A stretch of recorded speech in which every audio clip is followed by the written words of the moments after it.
اسکوید گیم، سریالی که این روزا هممون دیدیمش و ویدیوهای زیادی راجبش تو یوتیوب و اینور اونور دیدیم. اما تو این ویدیو قصد دارم این سریال محبوب رو از دید دیگه و بهتری بهش نگاه کنم و تو قالب 5 تا نکته به شما بگم. پس با من همراه باشید. اسکوید گیم در ظاهر داستان یک بازی ترسناک و مرگباره، اما اگه بخوایم فراتر از ظاهر بریم پر از نکات فلسفی و اجتماعیه. شماره 1، دایره بی پایان. شماره 456 رو تو فصل اول دیدیم که با اینکه برنده شده بود و اون همه پول به جیب زده بود، اما بازم به بازی ها برگشت و این نشون دهنده زندگی پر از درد و پوچیه که حتی اگه زنده بمونی باز هم به دام میافتی. این یک چرخه از زندگیه که نشون میده دنیا پر از رنج و تکراره، مگر اینکه بتونی از این چرخه رها پیدا کنی و از این نوع دایره بی پایان نجات پیدا کنی. شماره 2، انتخاب آزاد است یا اجبار. تو این بازی به ظاهر آزادانه انتخاب می شود که این مسابقه شرکت کنند یا نه. اما آیا واقعا این انتخاب آزادانه است؟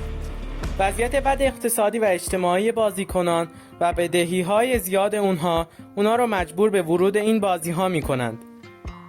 پس بسیاری از انتخاب‌ها به دلیل ضرورت، نه آزادی. شماره 3، ذات انسان. سوال بنیادی رو اسکوید گیم مطرح می‌کنه. اون همینه که در هر شرایط خاصی هویت انسان تغییر می‌کنه. یعنی هر چقدر هم از ظاهر طرف معلوم باشه که چه شکلیه، باز هم تبدیل به ذات اصلی که داره میشه. اما در هر شرایطی که بقا سخت میشه، انسانیت کجا میره؟ طبق باور فیلسوفان بزرگ، انسان‌ها در بحران‌ها هویت خود را پیدا می‌کنند و در این سریال هویت انسانیت در برابر بقا و پول نابود میشه. شماره 4، کودکانه یا بیرحمانه. هممون میدونیم که بازی‌هایی که انجام میشن بچگونه هستند، اما اون بازی‌های به ظاهر بچگونه تبدیل به خشونت میشن. میشه از این سریال نتیجه گرفت که بازی‌ها در سن بزرگسالی باز هم وجود دارن، اما فرقی که با بچگی دارن اینه که فرصت جبران دیگه وجود نداره و هر اشتباهی تاوانی داره. این مثالی که میزنم خارج از سریاله، اما بهتر میتونین متوجه منظورم شین. همه تو بازی‌های بچگی به دنبال قدرت و اول شدن و اینا بودن. الان هم اینا تو دنیای بزرگسالی حفظ شدن، اما با ظاهر و چهره‌ای جدیدتر به اسم پول.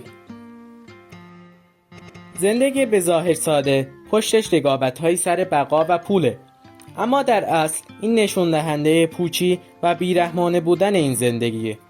زندگی ساده و پر از معصومیت، اما اینا همش تو ظاهر و تصوره. شماره 5، معنای زندگی چیه؟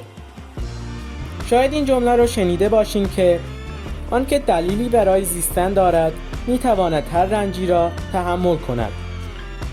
برای همه بازیکنان سریال هدف پوله، اما سریال نشون میده که حتی بعد از برنده شدن پول هم معنای زندگی رو تضمین نمیکنه.